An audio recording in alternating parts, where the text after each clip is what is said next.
Elon Musk sat at his desk, surrounded by the trappings of success, polished trophies, framed headlines, and the faint hum of a city that never slept. But this day, the man who had built an empire felt a restlessness he couldn't quite shake. The hum of electric engines filled the air as Elon Musk stepped out of his Tesla Cybertruck, the sleek vehicle glinting under the soft glow of the setting sun. He was in Maplewood, a small, unassuming town in the Midwest, far removed from the bustling tech hubs of Silicon Valley or the sprawling factories of SpaceX. The town was quiet, almost eerily so, with its tree-lined streets and weathered houses telling stories of a simpler, slower life. Elon adjusted his black jacket, his sharp eyes scanning the surroundings. He wasn't here for a product launch or a groundbreaking announcement. He was here because of a letter, a single, handwritten letter that had found its way to his desk at SpaceX. The letter had been slipped into a pile of fan mail, its envelope creased and stained, as if it had traveled a great distance to reach him. The handwriting was shaky, the words sparse but heavy with emotion. "Mr. Musk, I don't know if you'll ever read this, but I need your help. My name is Mr. Thompson. I'm a veteran, and I'm about to lose my home. I've always admired you, and I thought if anyone could help, it would be you." The letter was signed with a trembling signature, and at the bottom was an address in Maplewood. Elon had read it twice, then a third time. He wasn't a man easily moved by sentiment, but something about the letter struck a chord. Maybe it was the rawness of the words, or the fact that it had come from a veteran, a group he had always respected. Whatever it was, he couldn't ignore it. Now, standing in the middle of Maplewood, Elon felt a strange mix of curiosity and unease. The town was a world away from the high-stakes, fast-paced life he was used to. He glanced at the address scribbled on the back of the letter and began walking, his boots crunching against the gravel road. The house was easy to spot. It was the one with the sagging roof, the overgrown yard, and the faint smell of wood smoke drifting from the chimney. Elon hesitated for a moment, then knocked on the door. It creaked open, revealing an elderly man with a weathered face and tired eyes. He looked at Elon, his expression a mix of confusion and disbelief. "Mr. Thompson?" Elon asked, his voice calm but firm. Elon offered a small smile. "When I got your letter, I knew I had to see you for myself. Now, tell me what's going on." The two men sat on the porch, the cool evening air settling around them.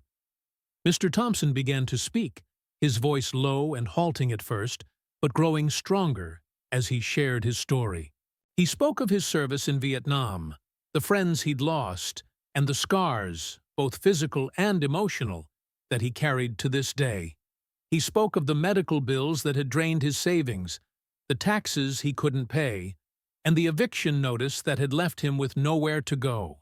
Elon listened intently, his sharp mind absorbing every detail. When Mr. Thompson finished, there was a long silence, broken only by the distant chirping of crickets. "Why me?" Elon asked finally, his tone thoughtful. "Out of all the people in the world, why did you write to me?" Mr. Thompson looked down at his hands, his fingers twisting nervously. "Because you're a man who gets things done," he said quietly. "You dream big, and you make those dreams happen. I guess I was hoping you could dream big for me, too." Elon leaned back in his chair, his gaze fixed on the horizon.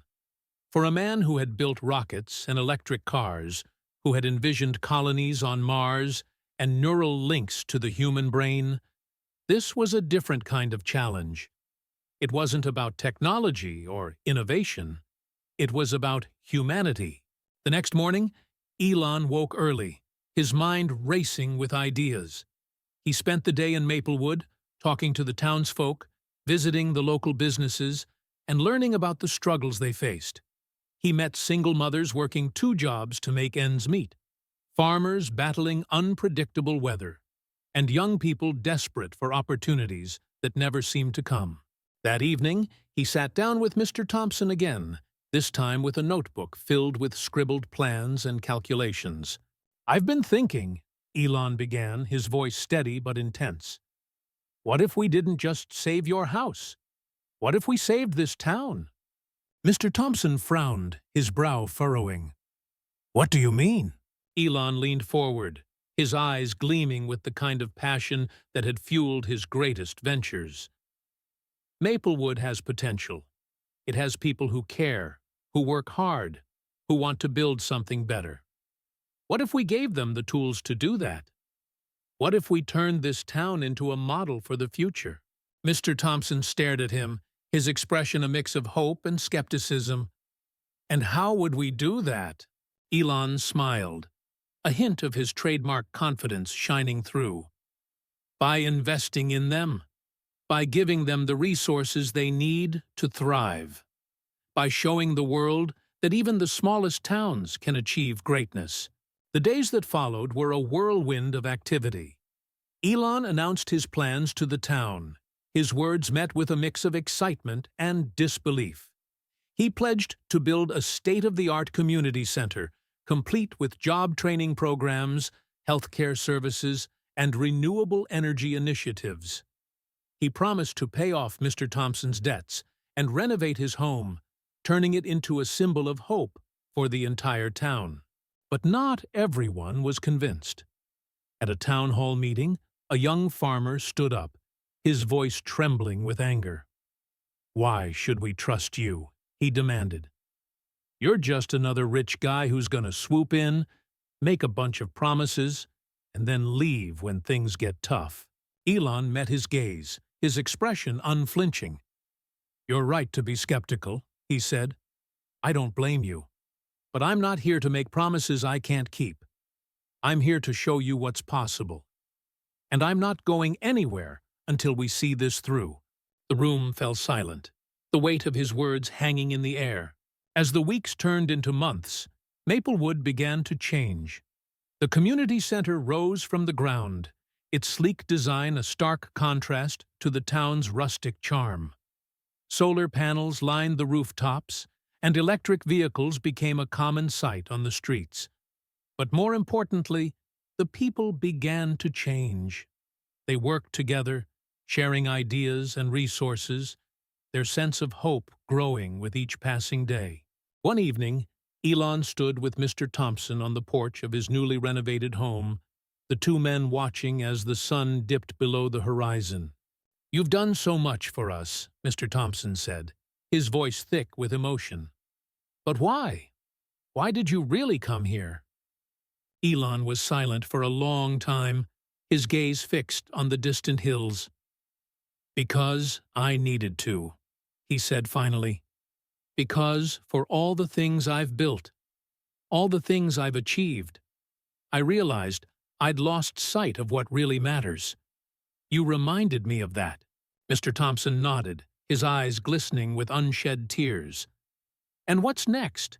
Elon smiled, a rare, genuine smile. "That's up to you," he said. "This is your town, your future. I'm just here to help you build it."